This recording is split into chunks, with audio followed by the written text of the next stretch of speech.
ओम श्री महालक्ष्मी नमो नमः। जय श्री हरि विष्णु। आज इस वीडियो में अगहन अर्थात मार्गशीर्ष माह में गुरुवार जो व्रत आते हैं उनकी सुंदर कथा का श्रवण करेंगे। आरंभ करते हैं, ध्यान से सुनिएगा। श्री महालक्ष्मी व्रत की कथा, गुरुवार व्रत कथा अपने आप में अद्भुत है। यह दुख दरिद्रता का नाश करती है। श्री महालक्ष्मी जी की कृपा सुख संपत्ति ऐश्वर्य प्राप्ति जो है विशेष रूप से होती है और मन की सभी इच्छाएं पूर्ण होती हैं। श्री महालक्ष्मी माता के अनेक रूप हैं तथा अनेक नाम हैं। भूतल वह में छाया, शक्ति, तृष्णा, शांति, जाति, लज्जा, श्रद्धा, कांति अलग अलग नामों से जानी गई हैं। साथ ही माता व्रती के नाम से जानी जाती है, माता स्मृति के नाम से जानी जाती है। दया, तुष्टि माता तथा अष्टधात्री वह महालक्ष्मी के स्वरूप में विद्यमान है। उन्हें हम सभी प्रणाम करते हैं।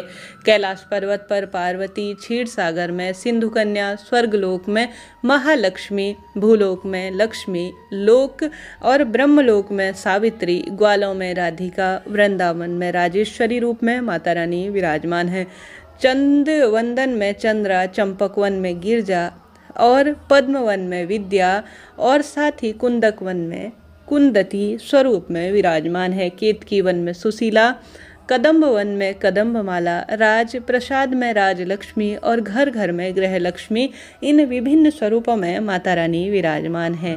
इस तरह सर्वदा और चारों तरफ सर्वभूत रूप में सुपरिचित माता श्री लक्ष्मी की यह सुंदर कथा है।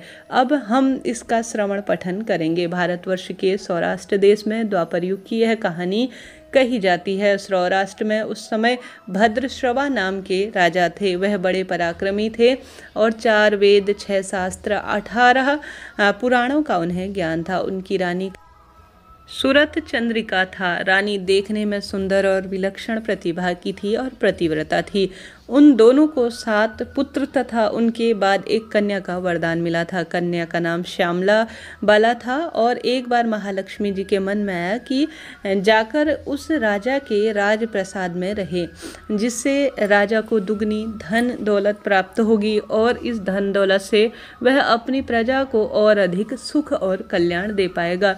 गरीब के घर अगर रहे तो उसे धन दौलत प्राप्त हो जाएगी, तो वह स्वार्थी की तरह केवल अपने ऊपर ही इसे खर्च करेगा। यह सोचकर श्री महालक्ष्मी जी ने बूढ़ी ब्राह्मण स्त्री का रूप धारण किया। हाथ में लाठी लिए लाठी के सहारे रानी के द्वार तक पहुंची। यद्यपि उन्होंने बूढ़ी औरत का रूप धारण किया था, परंतु उनके तेज का कहना ही क्या, अलग ही तेजस्वी उनका प्रताप था। इन्हें देखते ही एक दासी सामने आई।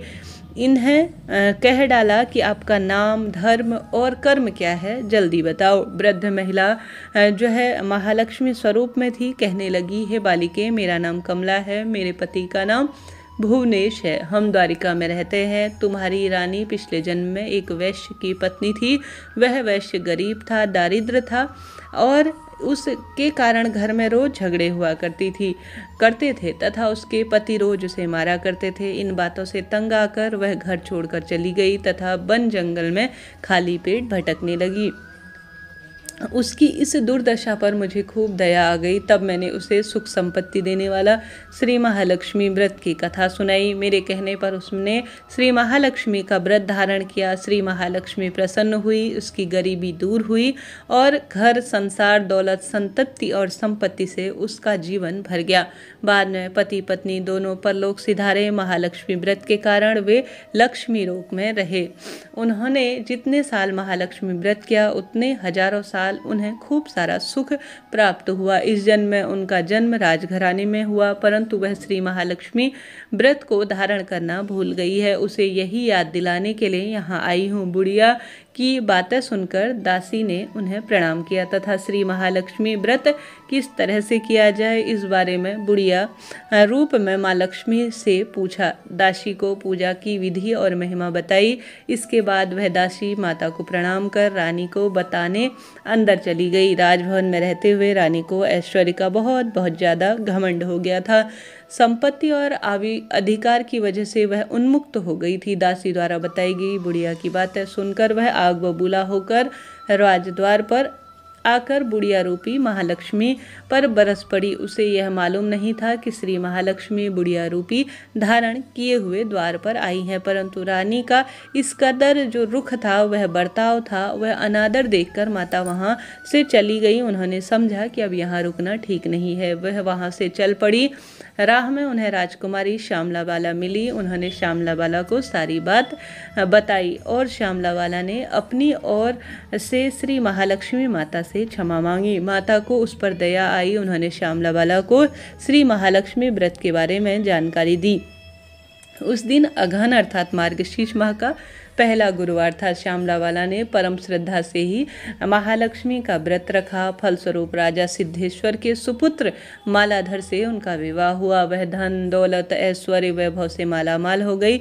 पति के साथ ससुराल में खूब आनंद के साथ समय बिताने लगी। इधर महालक्ष्मी का रानी पर पूर्ण रूप से प्रकोप हुआ। फलस्वरूप राजा का जो है राज्य पूर्ण रूप से कारोबार नष्ट हो गया, यहाँ तक कि खाने के भी लाले पड़ गए। ऐसी हालत में एक दिन रानी ने राजा से निवेदन किया कि हमारा दामाद और बेटी बड़ा धनवान और ऐश्वर्य रखे हुए हैं, उनका नाम चहुं दिशाओं में है, क्यों ना उनके पास जाया जाए और उन्हें अपना हाल बताया जाए।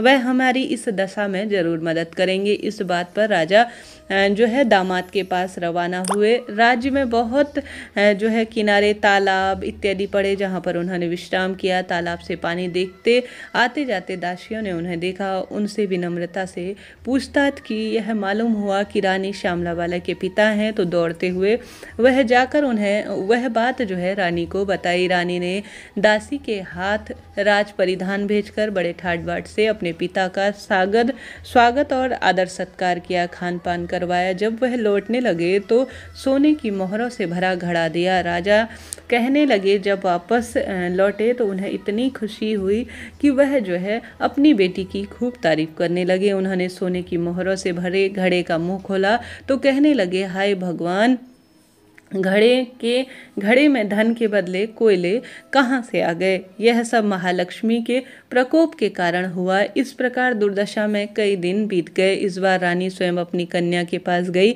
वह दिन अगहन माह का अंतिम गुरुवार था। श्यामला बाला ने श्री महालक्ष्मी का व्रत किया, पूजा की, अपनी माता को भी व्रत करवाया। इसके बाद रानी अपने घर आई। श्री महालक्ष्मी का व्रत रखने पर उसने फिर से जो है उस विशेष राजपाट उसे मिला। धन दौलत ऐश्वर्य प्राप्त हुआ। फिर से सुख संपत्ति आनंदमय जीवन बीतने लगा।